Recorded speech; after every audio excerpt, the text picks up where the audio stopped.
All right, so the question was, how sensitive are they? Here's unit 1, and here is unit 2. You got this remote, and as you can see, let's put it down, sorry, I can activate it. Now they're activated. How sensitive are they?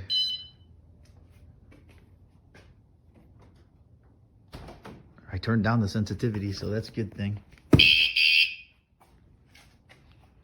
And if it goes off anymore, they're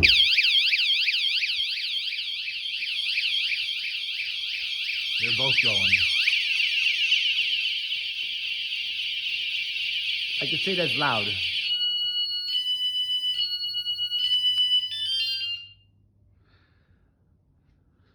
Well, the only trick is now they have to get mounted to the inside of the trailer. So that'll hopefully stop that.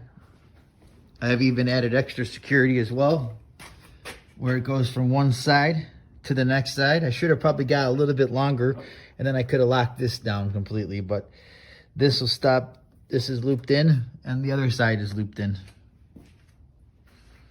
That's it for now.